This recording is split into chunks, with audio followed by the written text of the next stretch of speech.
अरे श्रीमती जी कुछ तो सस्ता लो, बचत करो। नहीं श्रीमान जी, सब बढ़िया लो, रहने दीजिए। इसमें क्या खास बात है? थोड़े में ज्यादा स्वाद, यही तो है इसकी खास बात। वाह मामा, क्या स्वाद है। अरे मेरे राजा, सबका राजा आटे और मसाला। हमने तो जितना पढ़ा पार्लियामेंट्री डेमोक्रेसी को उसके आधार पर कह सकता हूं कि जब जिसका बहुमत रहा तब उसकी बात चली।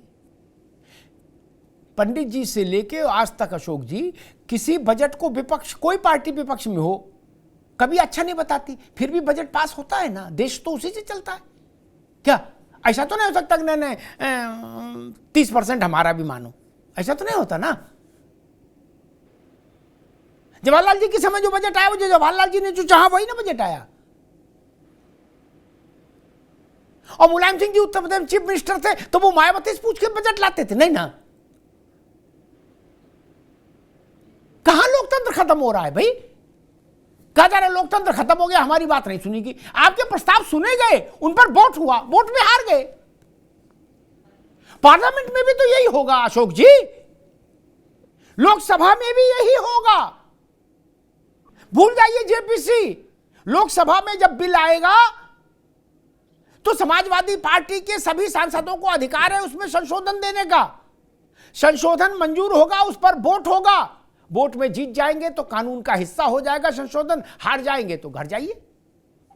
यही तो है, इसमें क्या समस्या है? इससे इतर किसी ने देश चलाया हो किसी दूसरे ढंग से तो हमको बता दो भैया कि नहीं वो बजट लाते थे तो उसमें आधा विपक्ष का होता था, आधा सत्ता पक्ष का। ऐसा तो नहीं होता। और एक बात अशोक भाई ने कही कि अब खुद ही जज, खुद ही मुकदमे वापस ले लिए, खुद ही की सुनवाई कर ली। जितनी बाकी तो विक्रम बताएंगे, मेरी जितनी जान समझ है, कोई अपने मुकदमे वापस नहीं ले सकता। मुकदमे वापस लेने की सरकार की इच्छा कोर्ट तक जाती है, फैसला कोर्ट करता है। रुद्र विक्रम, एम आई राइट? कोई माई का लाल अपनी फाइल पर दस्तखत नहीं कर सकता। कोई कितनी भी बड़ा सरकार हो, कितना भी बड़ा मुख्यमंत्री हो, प्रधानमंत्री हो, राष्ट्रपति, कोई नहीं कर सकता। राष्ट्रपति को क्षमादान का अधिकार है, बाकी किसी को कुछ नहीं। ठीक अशोक जी, ये हमेशा के लिए नोट कर लो महाराज। क्या? और एक चीज और अमिताभ जी, दो मिनट अगर मुझे दे दें आप। मैं भैया आप रुक जाइए जी। जी अच्छा, जल्दी से करिए जी। देखिए, एक चीज और मैं बता दूं कि एक सरकार उत्तर प्रदेश में होती थी जब माफियाओं के खिलाफ 10-10 साल तक चार्जशीट फाइल नहीं होती थी, चार्ज फ्रेम नहीं होते थे। ये भी एक सरकार तो होती थी, अशोक भाई को अच्छे से पता होगा। मैं सरकार का नाम, ये ऐसा कहते ही सरकार का नाम अतीक वगैरह, जो माफिया थे वो अतीक वगैरह थे, उनके खिलाफ 10-10 साल तक चार्ज नहीं फ्रेम हुए केसेस में। और दूसरा एक चीज और, जो ये कह रहे थे कि हाई कोर्ट और सुप्रीम कोर्ट में पिटीशन फाइल होती है, अशोक भाई, दो चीजें होती है, एक तो सूट होता है, एक रिट होती है। हाई कोर्ट और सुप्रीम कोर्ट में जो फाइल डायरेक्ट जो लोग करते हैं वो रिट, अगर आपका कोई फंडामेंटल राइट का हनन होता है तो रिट फाइल होती है। सूट जो फाइल होता है वो इसलिए फाइल होता है, कोई सिविल का विवाद हो तो सूट फाइल होता है। ये थोड़ी कानूनी जानकारी मैं आपको दे दूं और आपके जो भी सुनने वाले लोग हैं उनको भी जानकारी दे दूं। तो सूट आप कहीं नहीं फाइल कर सकते सिवाय ट्रिब्यूनल के, ये मैं आपको बता दूं बस जी। ठीक ठीक ठीक। रत्नाकर सिंह जी, विपक्ष कह रहा है कि हमारी तो सुनी नहीं, बुलडोजर चला दिया जेपीसी पे। जी अमिताभ जी, मैं अभी बाकी पैनलिस्ट की भी बात सुन रहा जी। और किस तरह से हमारे हाजी नाजिम भाई और अशोक जी जो कहते हैं कि नहीं इसमें तो अधिकारों का हनन ही नहीं हो रहा है, इसमें तो जो सबका भला हो रहा है, ये अभी कह रहे थे। मैं ये कह दूं अमिताभ जी कि देखिए, माननीय कानून मंत्री जो है, उन्होंने जब सदन में एक बात रखी तो उन्होंने कहा कि वक्फ बिल जो है वह निश्चित रूप से हक छीनने का नहीं, अधिकार को जो खत्म नहीं कर रहा है, हक देने के अधिकार को सुनिश्चित कर रहा है। ये बड़ी महत्वपूर्ण चीज उन्होंने कहा। और उन्होंने बताया कि वक्फ बोर्ड में और वक्फ ट्रिब्यूनल में अभी भी तकरीबन 13,000 और 20,000 केसेस चल रहे हैं। और किसके केसेस हैं? वो उन्हीं के केसेस हैं जिन गरीब लोगों के जमीन पे इन्होंने मालिकाना हक का दावा किया है। और जो उनके पुरखों से वो जोत बो रहे थे, उस पर खेती कर रहे थे, वो अब खेती नहीं कर सकते क्योंकि वक्फ बोर्ड ने उस पर दावा कर दिया है और वक्फ ट्रिब्यूनल ही उसका फैसला करेगा। और अभी कैसे ये इनकार कर रहे थे, नहीं नहीं ऐसा नहीं है, वो तो सुप्रीम कोर्ट और हाई कोर्ट में भी जा सकते हैं, ऐसा बिल्कुल नहीं है। वक्फ एक्ट जो कहता है सेक्शन 85 इनका जो वो कहता है कि आप वक्फ ट्रिब्यूनल जो भी फैसला लेगा उस फैसले के खिलाफ आप जो है दूसरी अदालतों में दावा नहीं कर सकते। और उसी को ये दूसरा सबसे महत्वपूर्ण बिंदु है, उसी अधिकार को खत्म करने के लिए जो 44 संशोधन किए जा रहे हैं उनमें से एक महत्वपूर्ण संशोधन ये भी है कि हर व्यक्ति अपने अधिकारों को सुनिश्चित करने के लिए वो हाई कोर्ट जा सकता है, वो रेवेन्यू डिपार्टमेंट में जा सकता है, वो सुप्रीम कोर्ट जा सकता है, वो कोर्ट का रुख अख्तियार कर सकता है। ट्रिब्यूनल का फैसला कोई अंतिम फैसला नहीं होगा। दूसरी चीज मैं ये कहना चाहता हूं, आज जिनके केसेस चल रहे हैं उन बेचारे से पूछ लो जरा, आप कह रहे हैं ना कि लोकतंत्र का हनन जो है नहीं हो रहा है, उन बेचारों के यहाँ जाकर जरा पूछो, उनकी जमीनें जिनकी छीन ली गई है, उनके अधिकारों को सुनिश्चित करने के लिए यह संशोधन लिया जा रहा है। और मैं बता दूं, आज इनको लोकतंत्र के हनन से कोई मतलब नहीं है, इनके वोटरों का हनन ना हो अमिताभ जी, ये सुनिश्चित करना चाहती है समाजवादी पार्टी और कांग्रेस पार्टी। सिर्फ इनकी मंशा यही है। अभी 16 लोगों ने जेपीसी में जो बोर्ड मीटिंग हुई थी उसमें 16 लोगों ने पक्ष में वोट दिया, 11 लोगों ने विपक्ष में वोट दिया।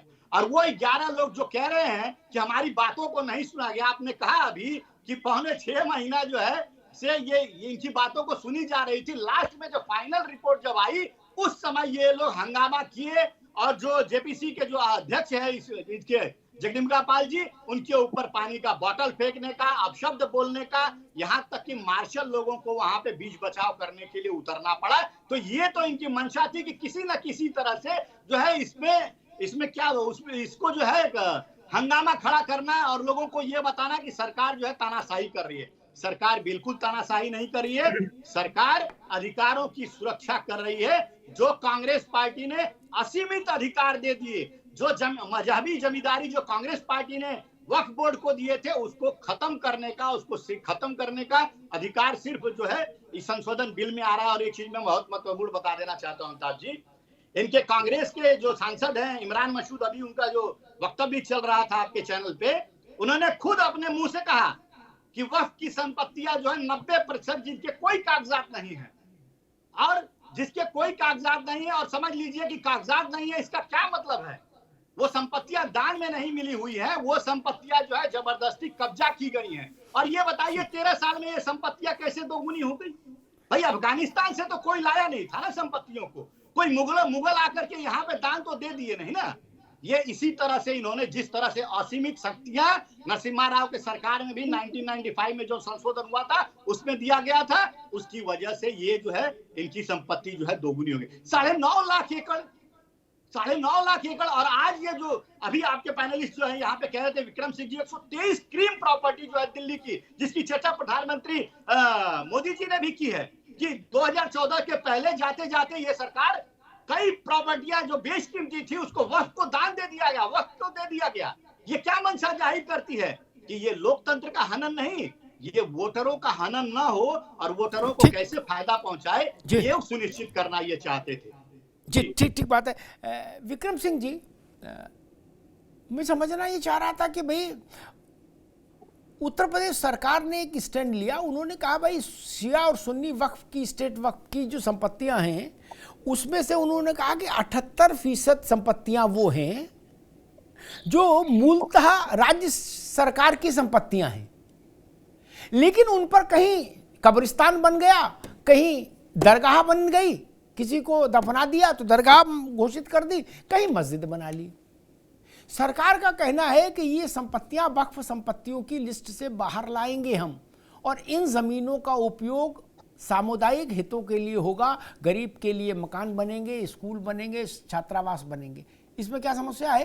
क्या आप किसी चीज को बरत रहे हैं, इससे आपको उस चीज पर मालिकाना हक हासिल हो सकता है? कहीं दरगाह है तो दरगाह है, बात समझ में आती है, लेकिन दरगाह में जो जमीन इन्वॉल्व है उसका मालिकाना हक दरगाह में जो अगरबत्ती जला रहा उसके नाम तो नहीं हो जाएगा ट्रांसफर? विक्रम जी? बिल्कुल बिल्कुल। जैसे उत्तर प्रदेश गवर्नमेंट ने ये डिसाइड किया, और अमिताभ जी जो मैं 123 प्रॉपर्टी की भी बात कर रहा हूँ, मैं उसको भी लेके साथ चलता हूँ।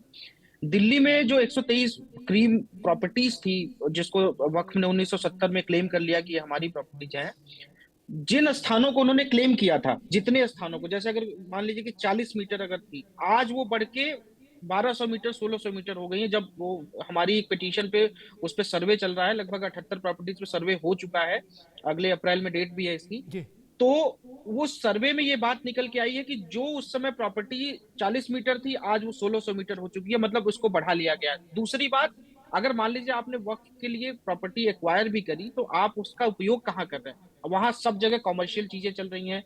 और मैं आता हूँ उत्तर प्रदेश में, कि जिन जगहों को आपने एक्वायर किया, उन जगहों का उपयोग कहाँ हो रहा है? क्या वक्फ की, मान लीजिए अगर आपको वक्फ को मानते हैं कि नहीं, वक्फ गरीबों के लिए बनाया गया था, गरीबों के रख रखाव के लिए या गरीबों की सहायता के लिए, उनके सेवा के लिए किया था, तो आप क्या करते हैं बताइए? आप कम से कम ये बताइए कि कौन से गरीबों को आप दान देते हैं, कौन से गरीबों के लिए आपने अस्पताल खुलवा रखे हैं उन प्रॉपर्टीज में, कौन सी गरीबों का वहां इलाज होता है? कम से कम आप ये भी तो करते, ये भी तो दिखाते कि हाँ भाई, ये हमारी जो प्रॉपर्टीज थी, उनपे हमने इतना बड़ा एक अस्पताल खोला है, 1300 बेड का, 1400 बेड का, और वहां पे इतने लोगों की सेवा हो रही है। वहां पे दिल्ली भी और उत्तर प्रदेश में भी अगर सर्वे किया जाए, तो ये समझ में आएगा कि ये सारी प्रॉपर्टीज पे, ज्यादातर प्रॉपर्टीज पे कमर्शियल एक्टिविटीज चल रही हैं, जहां पे जो भी वहां के, जो आपने एक बड़ा शब्द शुरू में इस्तेमाल किया था, मुतवली, ये मुतवली इसी वक्त में आता है। वक्त में ही एक मुतवली एक पोस्ट है, जो कि बड़ा भारी भरकम पोस्ट और बहुत ताकतवर पोस्ट, जैसे वक्त एक ताकतवर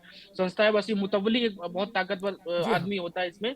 तो ये सारे लोग वो पैसा खा रहे हैं उसमें, और सिर्फ अपना पेट भर रहा है। ये मुस्लिम लोगों को भी सोचना चाहिए कि ये कोई वक्फ आपकी बेहतरी के लिए काम नहीं कर रहा। कोई भी मुस्लिम अगर बता दे कि मुझे इस वक्फ बोर्ड से, मुझे इस स्टेट के वक्फ बोर्ड से मुझे ये फायदा हुआ है व्यक्तिगत रूप से, मेरे गरीबी में या मेरे बीमारी में, या मैं जब असहयोग महसूस कर रहा था, तो फलाने वक्त के फलाने मेंबर ने मेरे लिए कुछ सहायता करी। आपने ठीक प्रश्न उठाया। मैं इसको हाजी नाजिम साहब से पूछूं। हाजी भाई, जो बात रुद्र विक्रम उठा रहे हैं ठीक बात है। क्या वक्फ बोर्ड ऐसा कोई व्हाइट पेपर जारी कर सकते हैं, श्वेत पत्र, कि हम गरीब मुसलमानों के लिए, गरीब मुसलमानों की विधवाओं के लिए, यतीम बच्चों के लिए, जिनके लिए मूलतः वक्फ था, ये इतने धार्मिक कार्य, परोपकारी कार्य चला रहे पूरे भारत में, क्या कुछ ऐसा सेंट्रल वक्फ बोर्ड, सुन्नी वक्फ बोर्ड या शिया वक्फ बोर्ड जारी कर सकते हैं कि इतने अस्पताल हमारे चल रहे हैं, इतने शेल्टर होम चल रहे हैं, इतने तमाम तरह की चीज, इतने कोचिंग चल रहे हैं, इतने स्कूल खोले हैं हमने, ऐसा कुछ बताया जा सकता है? या केवल टुंडे कबाब ही बिक रहा है?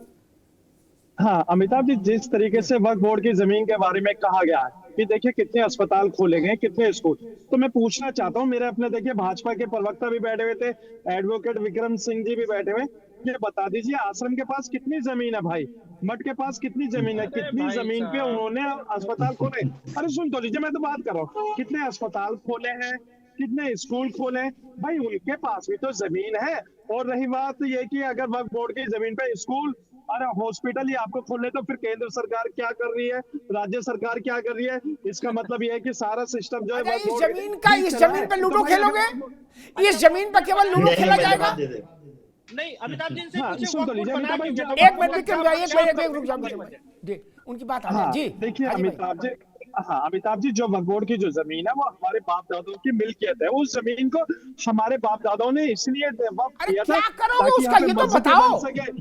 बस हम वही तो बता रहा हूँ, उसके उनके जो वक्फ बोर्ड की जमीन है उसमें मस्जिदों के लिए दी गई है, दरगाहों के लिए दी गई है, खानेखा के लिए दी गई है, हर जगह के लिए दी गई है। और जो मुस्लिम बेसहारा है उनको भी वो जमीन दी गई है ताकि वो अपने रहन गुजर बसर कर सके। लेकिन हाँ, जमीन बेचने का अधिकार किसी को भी नहीं है। ठीक है हाजी भाई, इसमें गड़बड़ कर दिया आपने। ठीक है, ठीक। अरे श्रीमती जी, कुछ तो सस्ता लो, बचत करो। नहीं श्रीमान जी, सब बढ़िया लो, रहने दीजिए। इसमें क्या खास बात है? थोड़े में ज्यादा स्वाद, यही तो है इसकी खास बात। वाओ मामा, क्या स्वाद है? अरे मेरे राजा, सबका राजा आरती और मसाला।